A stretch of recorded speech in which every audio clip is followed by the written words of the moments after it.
Charlie Nicol. I am a retirement specialist and senior advisor for Fidelity International. So today I'm here to basically go through basically a bit of a case study more than anything in terms of how retirement and pension planning can be quite complex. But just before I start, because this is a very complex area, and although I've got quite a decent amount of time, I've got about 50 minutes today, to try and cover all aspects of retirement and pensions, etc. It's just not possible in 50 minutes. I've been doing this job for quite a number of years, and it amazes me at how many different types of quirky features a pension can have. So whilst I'm going to give you an example of how we look at a typical case and how we potentially would advise a customer, every case is individual. Your personal circumstances will be very different to the person sat next to you at this moment in time. So by no means is this any form of advice. If you do feel you do need some advice, then obviously you want to seek the relevant guidance and advice before making a decision. So I'm going to start with almost a bit of history, just to set the scene, and how retirement has ultimately changed. And once upon a time, life was actually, believe it or not, very simple when it comes to pensions. Majority of people, they left school or left university, they then joined an employer, and you probably would have stayed with that employer for the rest of your working careers. And then you typically got to a retirement age, which for most people may have been age 65, which was the old state pension age, and at which point your state pension would have become payable. And then on top of that, more than likely, you would have received a defined benefit scheme at the same time. Now, both of those pensions would have provided you with a promised income for the rest of your life, and more than likely, you would have had some element of inflation protection in there as well. So no matter how long you live for, that money would continue for the rest of your life. Now, the biggest decision in this particular, how it used to be in this scenario, is whether or not you should have taken your tax-free cash entitlement. So by taking a tax-free cash from your defined benefit scheme, you would have reduced the income. That's reduced using what's known as commutation factors. So for every £1 of defined benefit income you give up, you may get £20 worth of tax-free cash. So that was the biggest decision. Should you take the full pension, or should you take a reduced pension and the tax-free cash lump sum? Now, in more recent years, there's been three significant changes when it comes to retirement. The first of which is the rise of defined contribution, or DC pensions. And what we've basically seen is, once upon a time, defined benefit schemes were pretty much, you walked into the job and that's what you were enrolled into. Now, the issue with defined benefit schemes is the sponsoring employer is responsible to ensure that pension supports you for the rest of your life. So ultimately, all of the risk sits with the employer. If you live for a very long time, they still have to pay that income to you. So what we've seen in more recent years is the gradual decline of defined benefit schemes, and they've been replaced by defined contribution schemes. And effectively, this is a perfect example of the risk shifting from the employer over to your good selves. So the difference now is, whereas the defined benefit scheme, you knew what you were typically going to get when you retired, the defined contribution scheme is the opposite. You know what's going in, but you do not know what's coming out. So that's one of the biggest changes in retirement in more recent years. The other one, as many of you in this room will know, George Osborne famously stood up and announced pension freedoms. Now, prior to April 2015, when pension freedoms were introduced, the majority of people purchased a lifetime annuity. Now, I will just say, pension freedoms didn't actually remove the requirement to purchase an annuity. That requirement was actually removed a number of years prior. So in actual fact, it was possible to go into drawdown before pension freedoms. To a degree, it was possible to withdraw an income through drawdown flexibly, but it would have been subject to overall capped limits.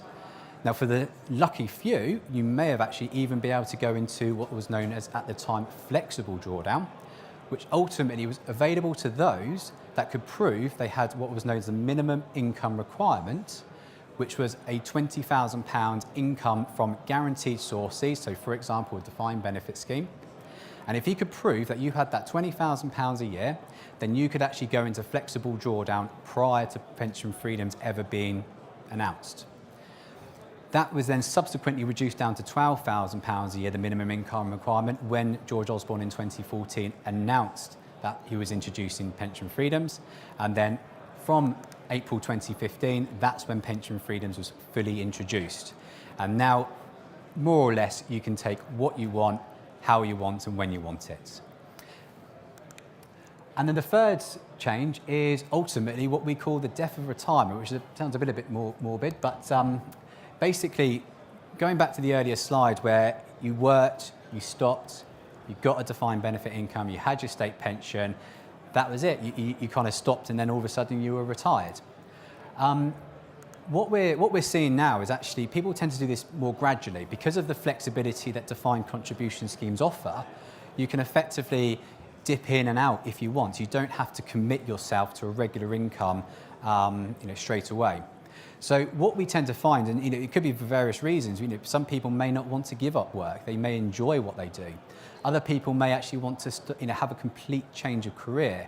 They may want to access some of their tax-free cash to start up their own business that they've been dreaming of all their life. But having the flexibility to access their pension gives them that option and that little bit of financial independence to make that move.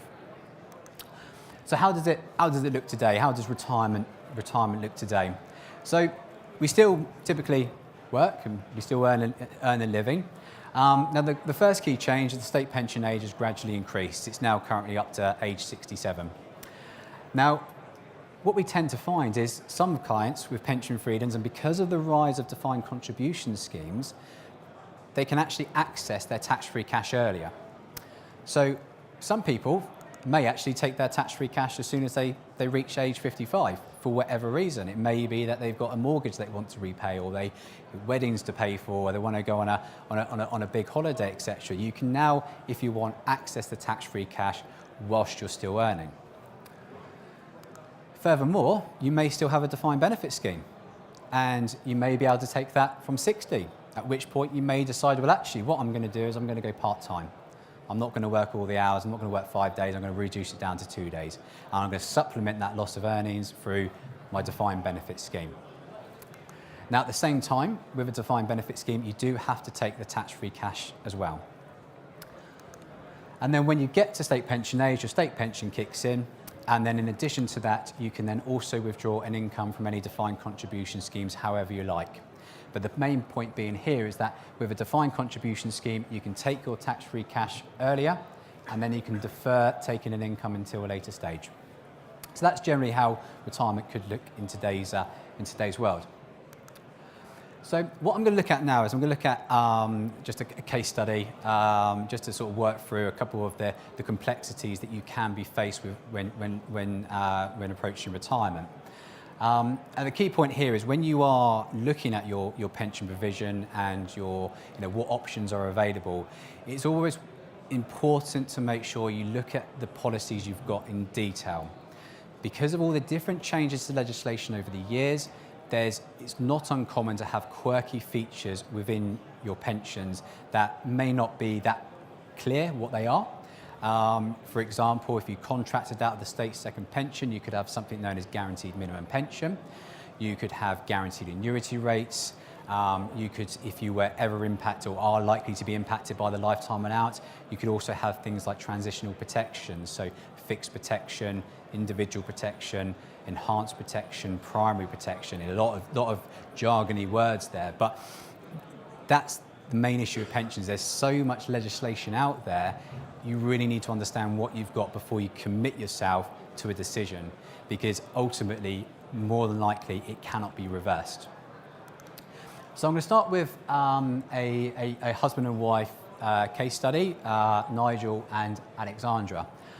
Both are retiring, they've stopped working, and they now want to basically provide themselves with an income and meet some objectives. So let's have a look at what what they've got at the moment. So Nigel's 60 years old, and he's got a defined contribution plan of £500,000. He's subject to the standard lifetime allowance of 1.03 million. That is actually due to increase each year every April in line with the Consumer Prices Index. And he's got a medium to high attitudinal risk, so he's happy to invest his money whilst taking an income. Alexandra is slightly younger, so 57 years old, and she's actually got a defined benefit scheme which is already in payments, providing her with a gross annual income of £16,038 a year. Now, she actually put that into payment 2 years ago, 2016, but she also has a defined contribution scheme of £800,000. Now, what Alexandra has is something called protected tax-free cash. Now, tax-free cash has more or less always existed, but the 25% rule was actually introduced in 2006, which was known as pension simplification. Prior to pension simplification, there was 8 different pension tax regimes. So pension simplification was designed to reduce those eight regimes into one. And in 2006, the lifetime allowance was introduced. It was introduced at 1.5 million. It's subsequently increased to 1.8 million as of 2012, and then it's come down to the 1.03 million that we have today. But in addition to that, tax-free cash, the 25% tax-free cash rule was introduced. Now, for the majority of people, that was fine. That was actually a benefit to them. But for some, it was actually a disadvantage. And in that situation, those that had tax-free cash greater than 25% at that time had their tax-free cash protected. So you'll see here that 25% of 800,000 would typically be 200,000, but Alexandra can actually take 300,000. Now, Alexandra does also have the same lifetime allowance. She doesn't have any protection, so she has 1.03 million. And as with Nigel, she shares the same views in terms of risk. So the first thing that when we look at a customer is we want to understand, okay, what are your objectives? And the key thing with objectives is no matter who I speak to, they generally fall into 3 camps. What lump sum do you need? What income do you need? And what do you want to happen when you die? Now, for some, they may not be all 3, it may be less. But ultimately, they generally fit into those 3 camps. So let's have a look at Nigel and Alexandra. So the first thing is, conveniently, they've got a £300,000 mortgage that they wish to repay. They then wish to have an immediate income, because they're now both effectively retired, of £31,000, excluding any state pensions that come into payment, but that will include Alexandra's defined benefit scheme, which is already in payment. And then finally, upon their deaths, they wish to leave the most tax-efficient legacy to their children that they can. So that's their objectives. So let's have a look at their options with regards to their current policies. You know, what are your options when you've got a pot of money? What can you do with it? So for Nigel, he's got a defined contribution scheme. And the first option is he can always transfer it away to someone else. You don't have to stay where you are. You may sometimes be forced to transfer away because your existing provider may not offer you what you want. But the important thing is there, before you make any rash decision to transfer away, you need to make sure that you fully understand what you've got. Now, for some type of pensions, the Financial Conduct Authority will require you to take advice before you transfer away, but others you don't necessarily have to. But you always want to make sure you investigate your policy, you understand what it contains. If there are any of those quirky features, the guaranteed minimum pension, the guaranteed annuity rates, protected tax-free cash, that would be lost if you transferred it. So you need to make sure you fully understand what your options are. Your second option is you can utilise what's known as the open market option. And that effectively is where you would have your existing provider pay you your tax-free cash. You'll have your tax-free cash paid out if you want it. And then you would transfer the residual to a lifetime annuity provider, having researched the open market.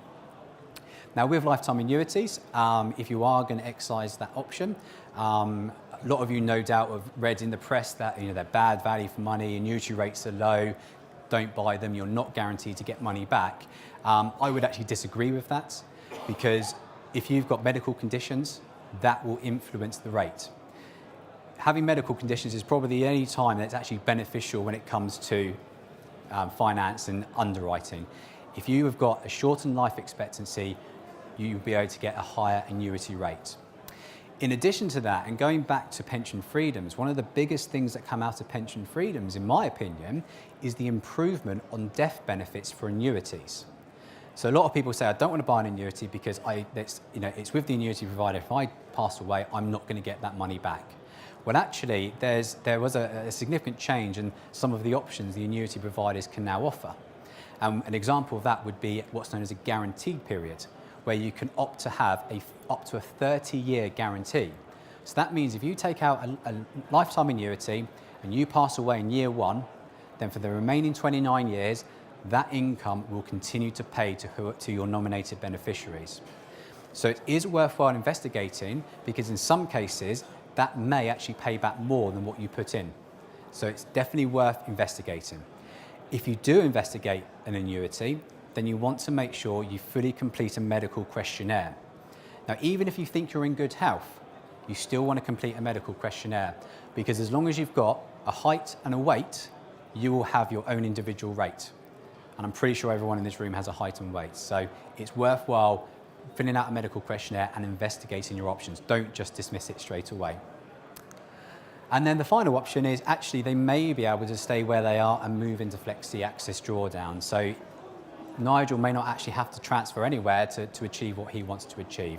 So if you do investigate your options with your existing provider in terms of moving into drawdown, you want to make sure you understand the charges and whether there's any restrictions. So some companies may charge you for going into drawdown. Other companies may restrict you on the number of withdrawals you can make each year. So you want to really shop around and get the best value for you. And in total, Nigel's defined contribution scheme at the moment is using up 48% of his lifetime allowance. So he's well within his lifetime allowance. So there's no immediate concerns there. And then we come on to Alexandra. As we know, she's got a defined benefit scheme, and that is already in payment, and it's used up so far 30% of her lifetime allowance. Now, when it comes to the lifetime allowance, percentages are the key. That's what you've got to keep a track on, is how much of a percentage have you used up. Alexandra's also got her defined contribution scheme, which she's yet to take. And so Alexandra actually has the same options as Nigel in that regard. And her defined contribution scheme, the 800,000, amounts to 77%. In total, her total value of her pensions for lifetime allowance purposes are currently sitting at 107%. So therefore, as it stands, she's in theory over her lifetime allowance. Now, just to make you aware, just because your pension funds increase beyond your lifetime allowance doesn't necessarily mean there'll be a lifetime allowance charge due at that time. It's only when you start to access your pensions, and every time you access your pensions, you will use up a percentage of your lifetime allowance, so like the 30% that Alexandra's already used. But when that a cumulative 30% increases to 100%, that's when the lifetime allowance charge becomes due. So, what are our initial observations of Alexandra? Well, at the moment, her defined benefit scheme is actually paying £16,000 gross, which, based on the current personal allowance for this year, provides a net income of £15,200. Her defined contribution scheme is going to exceed her lifetime allowance as it stands. Now, of course, if markets were to drop, then that may no longer be the case. But as it stands, she will exceed her lifetime allowance. And then finally, probably the biggest question here is, can she take her protected tax-free cash if her defined contribution scheme is going to take her over her lifetime allowance? Generally speaking, with the lifetime allowance, you can take 25% tax-free, as long as you've got the available funds to do so. So the big question here is, because a defined contribution scheme will take her over the lifetime allowance charge, will incur a tax charge, can she still take her £300,000 protected tax-free cash, or will she be restricted to 25%? So, in order to answer that, we've got to look at this glorious slide, which apologies in advance, there's quite a lot there. It's a little bit jargony, but it's important. Now, what we've got here is what we refer to as benefit crystallization events, or BCEs. And this is a list of all the different trigger points that could result in your pensions being tested against your lifetime allowance. So for an example, if you look at, if you were to pass away, then you would trigger number 7, benefit crystallization event number 7, payment of a relevant lump sum on a member's death. But for the purpose of Alexandra and our protected tax-free cash, we need to look at a specific BCE event, which is this one here, BCE number 6. Now, the key with this is, although you've got them numbered 1 to 9, they don't work in that order. Now, if you take your tax-free cash, that will always be the first event that will happen. So in almost all cases, BCE 6 is the first event where you take your tax-free cash. And by taking the tax-free cash, that is using up a percentage of your lifetime allowance on its own. Once that tax-free cash is paid out, you've then got to do something with the remaining pot. So you generally have 2 options here. You can either purchase an annuity, which would be BCE 4. So you take your tax-free cash, that will use up some of your lifetime allowance, and then the residual pension funds will be used to purchase an annuity and use up more of your lifetime allowance. And then the other option is moving into drawdown. It's the same principle. You take your tax-free cash, and with the residual pensions, you move your funds into drawdown. Now, key point here in terms of drawdown, just because you move into drawdown doesn't mean you have to take an income.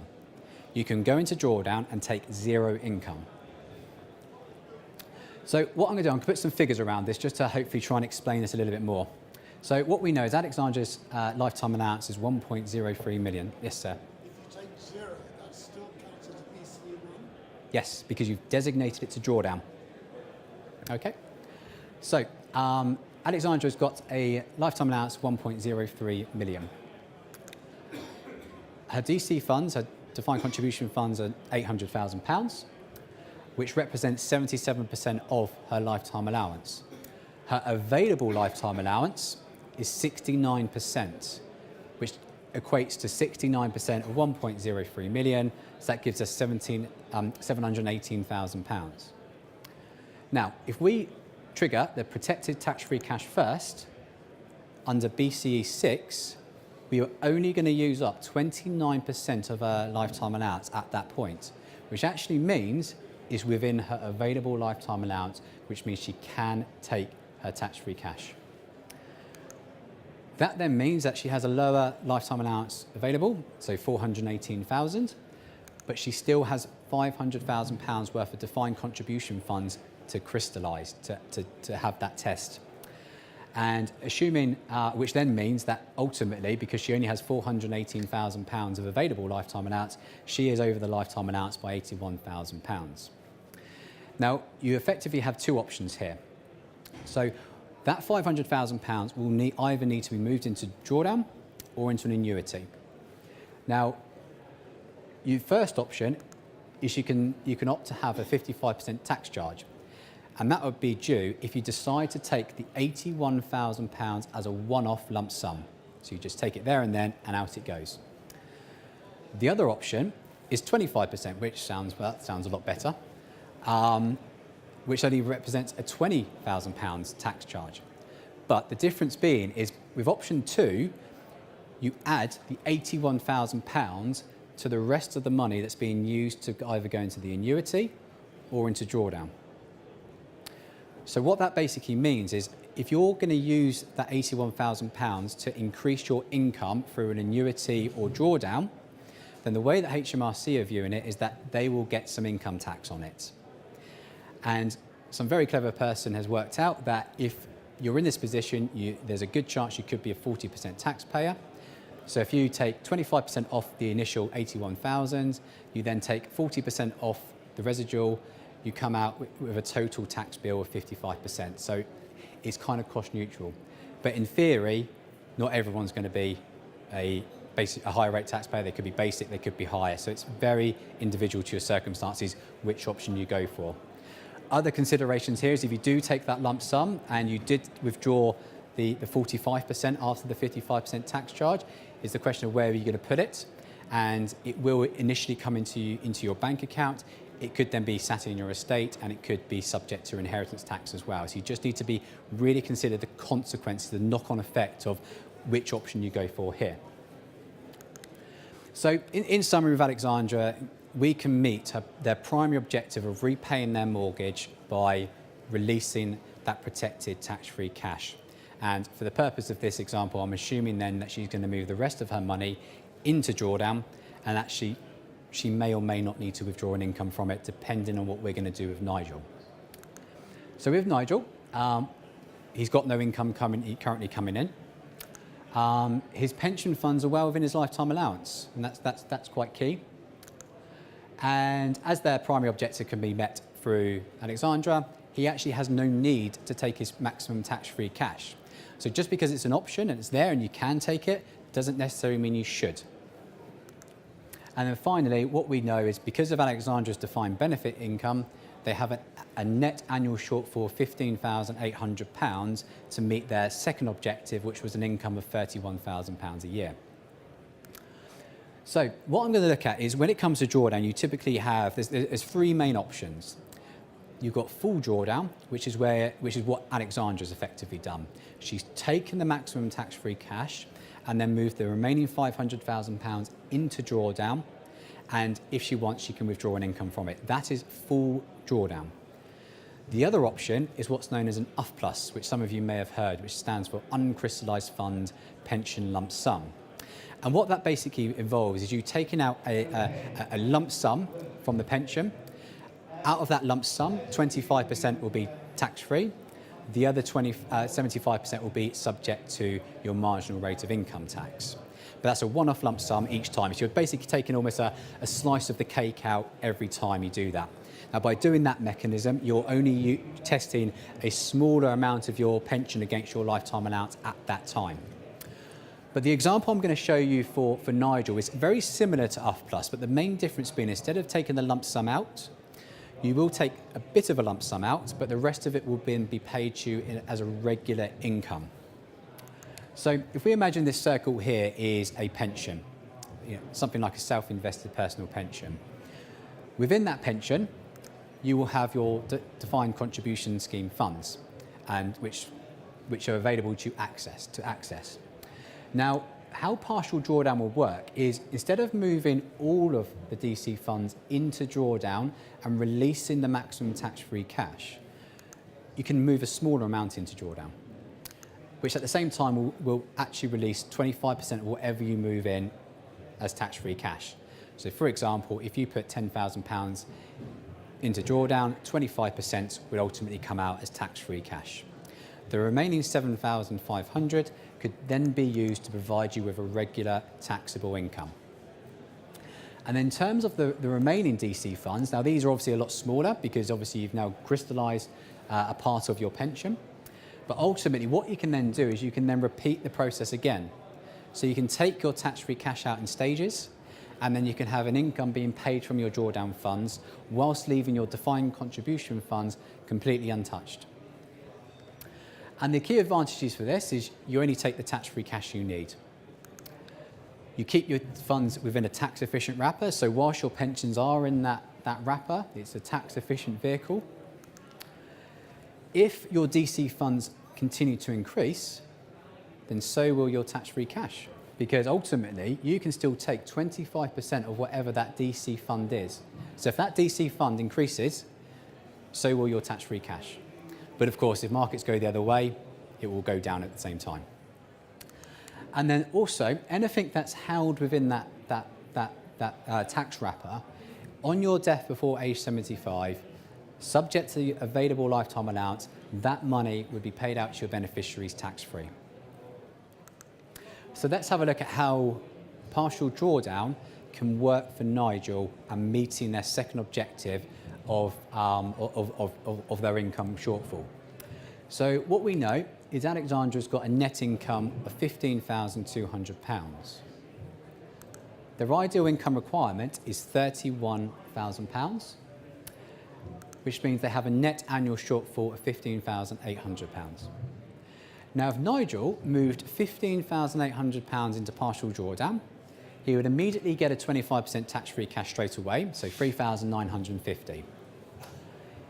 He could then he could do this monthly, he could do it quarterly, half yearly, depending on your existing provider. You generally can choose how often this payment is made to you, but he's opting for a monthly income, which will be £11,850 paid over the year.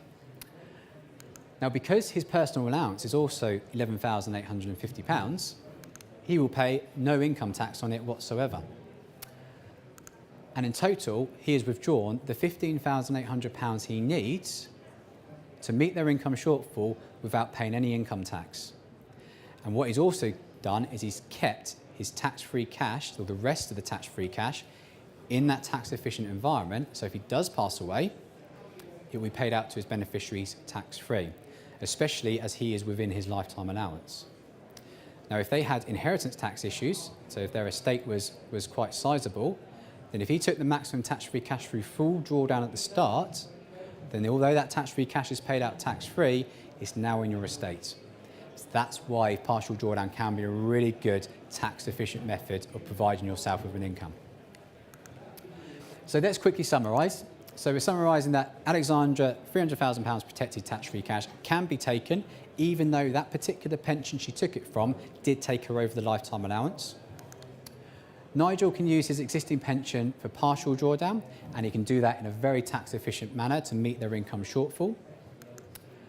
Any remaining DC funds can be kept invested, and should they continue to grow, then potentially so will Nigel's tax-free cash. But remember, it will be invested and it will potentially go up and down. And then finally, Alexandra can also keep her DC funds invested. But the key here, and one thing that you need to be careful of when you're over the lifetime allowance and you're in drawdown will be subject to a second test against your lifetime allowance. So even if, like Alexandra, you fully crystallised, you've settled your lifetime allowance charge initially, but then there will be a second test in the future. And at the latest, that will be at your 75th birthday.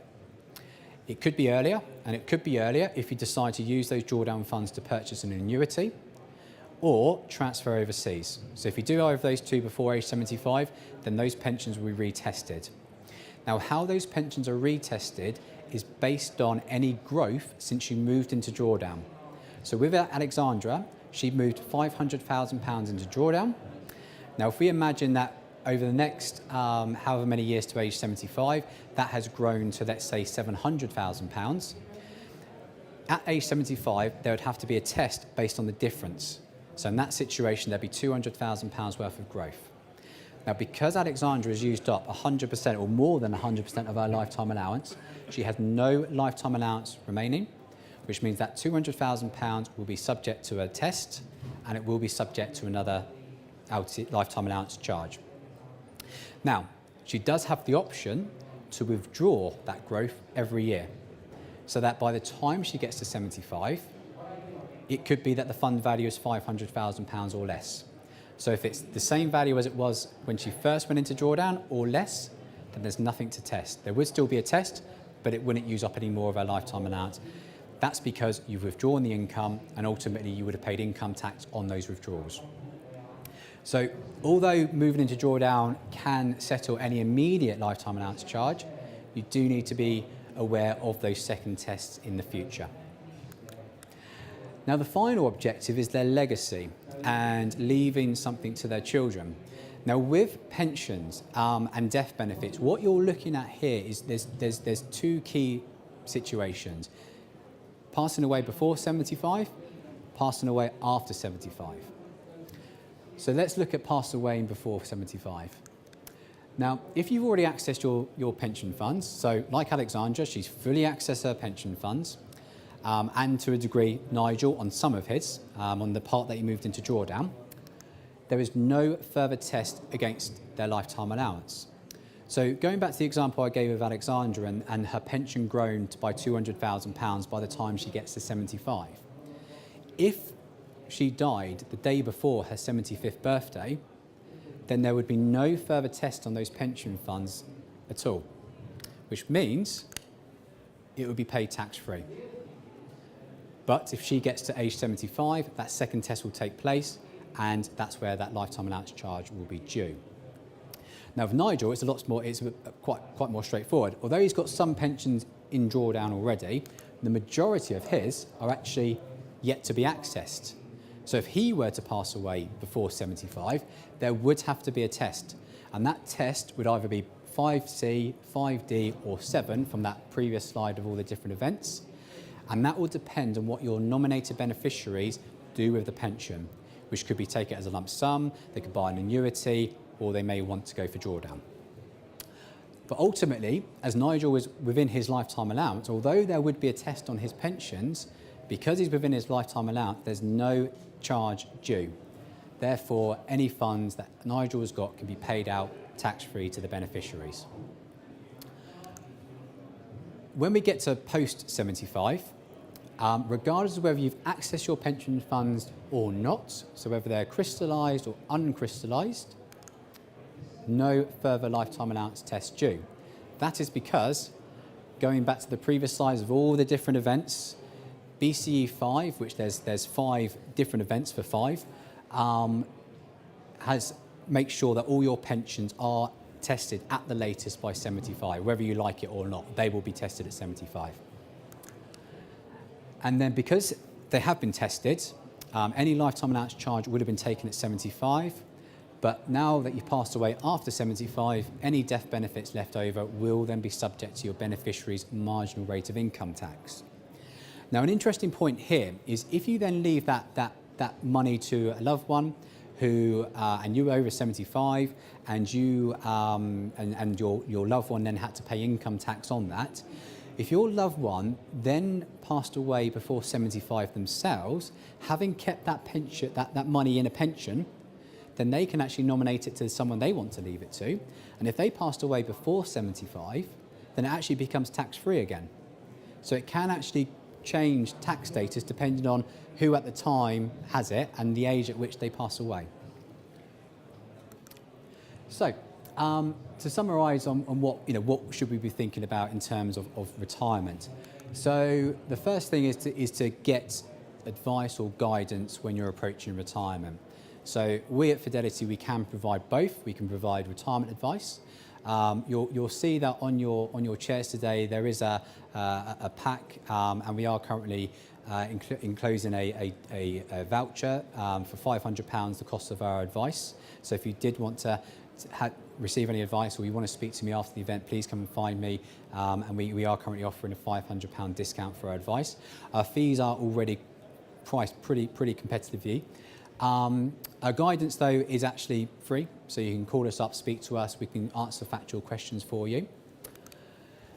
In addition, you want to make sure you have clear plans. So you want to understand, going back to your objectives, you want to understand what your objectives are. Some clients will come to me, well, my objective is I want flexibility. Well, that's not really an objective, that's an outcome. The objective is, well, why do you want the flexibility? Well, I want the flexibility because I need some income, but I'm self-employed, my earnings are up and down, so I need to be able to change my income levels. So ultimately, the objective is the income, but the outcome is the flexibility to meet his income requirements. And then what you shouldn't be doing, so don't rush in to make decisions. Especially if you're close to the lifetime allowance, it's a very complex area, as you've seen with all these different events. It's an irreversible decision as well, and it could be costly, and we could be talking of tens of thousands of pounds of unnecessary charges. And as we've realised with Nigel, do you actually need to take the tax-free cash? Just because it's there, you don't have to take it. You can actually look to withdraw a very tax-efficient income to meet your requirements. So just a bit of further information. So we at Fidelity, we've got our own website, which ultimately has a wealth of information, plenty of retirement guides on there if you want to download those, as well as information about our pension products and ISAs. We do have an exclusive service to wealth customers, so if you do hold more than £250,000 with Fidelity, then you do benefit from a reduced service fee of 0.2%. You also get your own dedicated relationship manager who will be able to give you some guidance. Our relationship managers are here today just on the stand to the right as you leave the room. As I mentioned, I'm from the retirement service team, so we're based on the Isle of Wight, and we can provide you with advice and guidance. So if you have any questions today, myself and a colleague are here. We'd be more than happy to answer any questions you may have. And of course, you do have PensionWise, which is the government's free and impartial guidance service, which was set up following pension freedom. Thank you very much for your time this afternoon.